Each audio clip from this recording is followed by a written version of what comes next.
Welcome to brain child IAS academy. जैसा कि आपको पता है कि दिसंबर लास्ट में 67th BPSC का मेंस एग्जामिनेशन होने वाला है और समय आपके पास काफ़ी कम है। मेंस एग्जामिनेशन में 2 GS के पेपर आते हैं, है ना, और दोनों ही GS पेपर में करंट अफेयर्स के कुछ क्वेश्चन पूछे जाते हैं, है ना। तो सबसे बड़ा अभी कंसर्न क्या है, स्टूडेंट के बीच में चिंता का विषय है कि करंट के टॉपिक्स को कैसे किया जाए, क्योंकि समय बहुत कम है। तो मैं यहाँ पर आपके लिए कुछ क्वेश्चन को गेस कर रहा हूँ, कुछ टॉपिक को गेस कर रहा हूँ जो अभी इश्यूज़ में रहा है, मुद्दों में रहा है ना, डिस्कशन में रहा है। उन टॉपिक से क्वेश्चन पूछा जा सकता है करंट सेक्शन से। तो अब आज के वीडियो में मैं जनवरी 2022 से लेकर मई 2022 तक के बीच में जो भी करंट इवेंट हुए हैं, जो भी इश्यूज़ डिस्कशन में रहे हैं, उनमें से कुछ इम्पॉर्टेंट टॉपिक को मैं आपके साथ शेयर करूंगा। उन टॉपिक पे आप कंटेंट तैयार कर लें, है ना। किसी भी मैगजीन से, मंथली मैगजीन या इंटरनेट के थ्रू आप उस टॉपिक पे कंटेंट तैयार कर लें और उसको एग्जामिनेशन में आप यूज कर सकते हैं, है ना। और इस सेकेंड पार्ट में, इस वीडियो के सेकेंड पार्ट में मैं आपके लिए मई के बाद यानी मई 2022 से लेकर दिसंबर 2022 तक का, है ना, जो भी इम्पॉर्टेंट टॉपिक रहा है करंट का, वो मैं आपके साथ डिस्कस करूंगा। तो आज के लिए मैं जनवरी 2022 से लेकर मई 2022 तक का जो इम्पॉर्टेंट टॉपिक है उसको मैं आपके साथ डिस्कस कर रहा हूँ। तो सबसे इम्पॉर्टेंट टॉपिक क्या है, सबसे जो पहला इम्पॉर्टेंट टॉपिक जो आपसे एग्जामिनेशन में पूछ सकता है वो है रशिया यूक्रेन वॉर।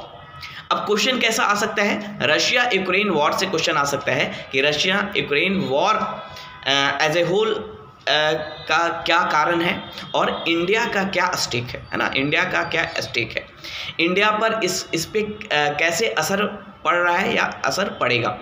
और दूसरा क्वेश्चन बन सकता है कि रशिया यूक्रेन वॉर का जो वर्ल्ड इकोनॉमी सिनेरियो है या स्टेटस है, वर्ल्ड की इकोनॉमी पे क्या प्रभाव पड़ सकता है या क्या प्रभाव पड़ रहा है, क्या इम्पैक्ट पड़ रहा है। तो इस तरह से क्वेश्चन पूछे जा सकते हैं। तो आपको रशिया यूक्रेन वॉर से रिलेटेड जितने भी डायमेंशन है उसको आपको अच्छे से कवर करना है ना। दूसरा जो टॉपिक है वो है इंडिया चाइना बॉर्डर डिस्प्यूट, है ना, इंडिया चाइना बॉर्डर डिस्प्यूट। 1 जनवरी 2022 से एक नया लॉ आया है लैंड ऑर्डर पे, है ना। तो इससे क्या है, इससे इंडिया चाइना का जो बॉर्डर डिस्प्यूट है वो काफ़ी इम्पॉर्टेंट हो सकता है और इस पे क्वेश्चन आपसे पूछा जा सकता है। इसके बाद है जो एक और इम्पॉर्टेंट टॉपिक है वो है sustainable financing model by WHO, sustainable financial model by WHO। आपने देखा कि कोविड-19 के टाइम में WHO की जो वीकनेस थी, है ना, जो उसमें कमी थी वो हाईलाइट हुई, है ना, और सबसे बड़ी वीकनेस थी फाइनेंसिंग से रिलेटेड, है ना। अभी क्या है कि WHO में 20% मतलब जो भी उसका एजेंडा का जो बजट है उसका सिर्फ 20% जो बजट है वो मेंबर्स के द्वारा दिया जाता है, मतलब मैंडेटरी कंट्रीब्यूशन के रूप में सिर्फ 20%। इसको बढ़ाकर 50% करने की बात हो रही है ना, कि जो मैंडेटरी कंट्रीब्यूशन है मेंबर्स के द्वारा उसको बढ़ाकर 50% कर दिया जाए, ताकि जो एजेंडा का जो एजेंसी का जो कोर बजट है उसका 50% इन मेंबर्स के द्वारा हमें प्राप्त हो जाए। तो इस तरह से सस्टेनेबल फाइनेंसिंग मॉडल लाने की बात हो रही है WHO के लिए। तो ये टॉपिक आपको अच्छे से कवर करना है। क्वेश्चन क्या बन सकता है इस पे, क्वेश्चन ये बन सकता है कि कोविड-19 crisis has demonstrated the fundamental importance of the global detection, response and coordination roles that only WHO can play across all member states। ठीक है, in this context discuss the propose sustainable financing model of WHO, है ना। तो इस तरह से WHO का जो इम्पोर्टेंस है वो हमें अभी पता चला है कि जो कोऑर्डिनेशन होता है डिफरेंट कंट्री के बीच में, खासकर पैंडेमिक के टाइम में, वो कोऑर्डिनेशन या फिर डिटेक्शन या रिस्पांस के लिए WHO जैसा इंस्टीट्यूशन जो है वो काफ़ी इंपॉर्टेंट है। लेकिन इसको एफिशिएंट वर्क करने के लिए ज़रूरी है कि हम एक सस्टेनेबल फाइनेंशियल मॉडल तैयार करें। तो उस पर आपसे क्वेश्चन पूछा जा सकता है। जो नेक्स्ट टॉपिक है जो आपसे पूछ सकता है, इन्वायरमेंट से रिलेटेड पूछा जा सकता है। जैसे चीता को हमने क्या किया है, रिहेबिलिटेट किया है, री इंट्रोडक्शन किया है, चीता को री इंट्रोड्यूस किया है ना। तो जो फौना है है ना, जो एनिमल्स हैं जो एक्सटिंक्ट हो रहे हैं, तो और उनका जो रिलेशन है क्लाइमेट चेंज से, उससे रिलेटेड कुछ क्वेश्चन आपसे पूछा जा सकता है। साथ ही साथ IPCC का 6th असेसमेंट रिपोर्ट भी इस साल आया है, तो उससे भी आपसे क्वेश्चन पूछा जा सकता है कि 6th असेसमेंट रिपोर्ट को एनालाइज कीजिए और इंडिया के लिए क्या वो रिपोर्ट ने क्या हाईलाइट किया है ना, इंडिया के लिए। जैसे इंडिया के लिए 6th IPCC का असेसमेंट रिपोर्ट ने क्या हाईलाइट किया है कि हीट वेव की संख्या बढ़ सकती है ना, ड्राउट की संख्या या फ्लड, मुंबई जैसे शहरों में फ्लड की फ्रिक्वेंसी बढ़ सकती है ना। तो इस टॉपिक को भी आप अच्छे से कर लेंगे, है ना। उसके बाद एक जो टॉपिक अभी दिया जा रहा है वो है minority status to religious minority, है ना। इस पे भी काफ़ी इशू रहा है, ये minority status to religious minority पे भी काफ़ी विवाद रहा है, इशू रहा है, ये डिस्कशन रहा है, इससे क्वेश्चन भी पूछा जा सकता है। इसके अलावा इंडिया मालदीव से, क्योंकि इंडिया और नेबर से क्वेश्चन आता है GS पेपर 1 में, है ना, IR से, तो इंडिया मालदीव रिलेशन से भी क्वेश्चन आ सकता है, क्योंकि वहाँ पे इंडिया आउट कैंपेन प्रोटेस्ट चलाया गया था मालदीव्स में हाल ही में, है ना, तो उससे रिलेटेड भी आपसे क्वेश्चन पूछ सकती है BPSC, ठीक है। इसके अलावा इंडिया UAE रिलेशन से क्वेश्चन पूछा जा सकता है, यूनाइटेड अरब एमिरेट से, क्योंकि हाल ही में इंडिया और UAE ने कॉम्प्रिहेंसिव इकोनॉमिक पार्टनरशिप एग्रीमेंट पे साइन किया है, सेपा पे साइन किया है, तो इससे आपसे क्वेश्चन पूछा जा सकता है। इसके अलावा इंडिया UK के रिलेशन से क्वेश्चन पूछा जा सकता है, क्योंकि अभी जो ऋषि सुनक जो वहाँ के प्राइम मिनिस्टर बने हैं वो इंडियन ऑरिजिन के हैं, है ना, तो इंडिया UK रिलेशन से आपसे क्वेश्चन पूछा जा सकता है। साथ ही साथ इंडिया UK के बीच में फ्री ट्रेड एग्रीमेंट का निगोशिएशन चल रहा है, अभी निगोशिएशन लेवल पे, अभी फाइनल नहीं हुआ है, तो नए प्राइम मिनिस्टर के बनने से क्या वो निगोशिएशन का क्या स्टेटस होगा, क्या वो इम्प्रूवमेंट आएगी, उससे रिलेटेड आपसे क्वेश्चन पूछ सकता है।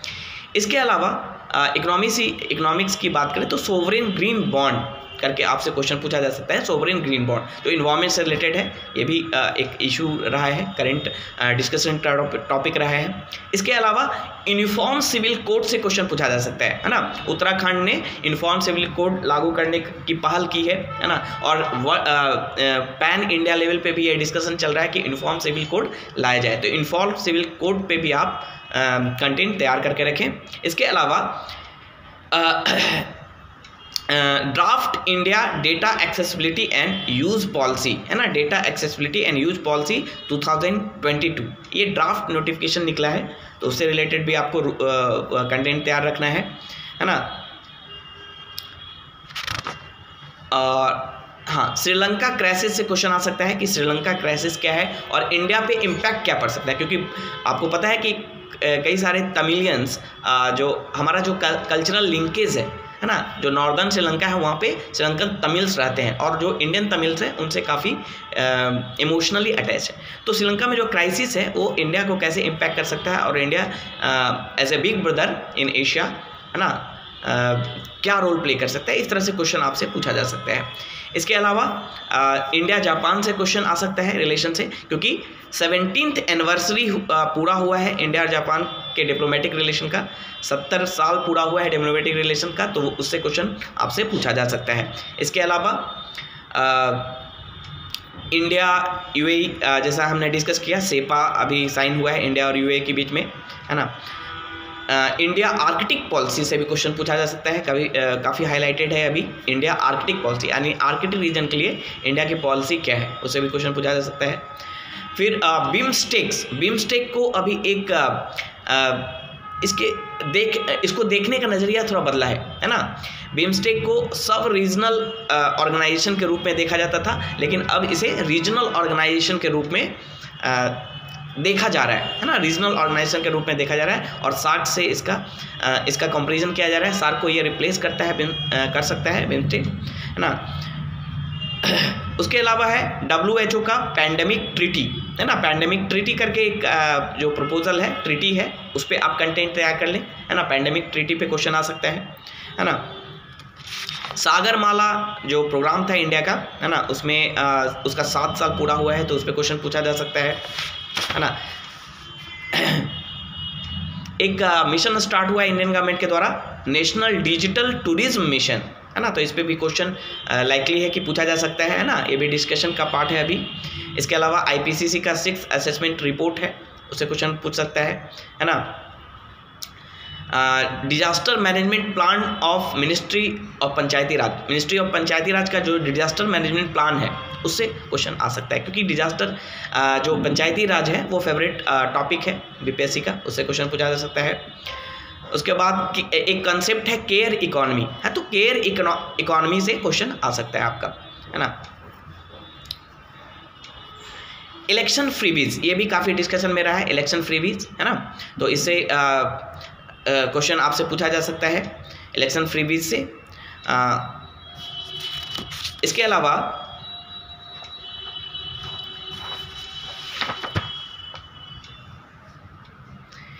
डिजिटल बैंकिंग यूनिट्स करके एक कंसेप्ट आया था बजट में, है ना। बजट 2022-23 में डिजिटल बैंकिंग यूनिट्स करके एक कंसेप्ट आया था, उससे क्वेश्चन आपसे पूछ सकता है। तो ये कुछ टॉपिक्स हैं जो मैंने जनवरी 2022 से लेकर मई 2022 तक मैंने कुछ टॉपिक्स तैयार किए हैं, और इन टॉपिक से क्वेश्चन आपसे पूछा जा सकता है। तो आप इन टॉपिक्स पे कंटेंट तैयार कर लें, है ना। और मई के बाद यानी मई से लेकर दिसंबर 2022 तक मैं अभी टॉपिक तैयार कर रहा हूँ, कुछ टॉपिक को गेस कर रहा हूँ, है ना। तो मुझे कुछ दिनों में 1-2 दिन या कुछ दिनों में आपको मैं अपडेट कर दूंगा, है ना। वो टॉपिक मैं आपको दे दूंगा, ठीक है। Thank you.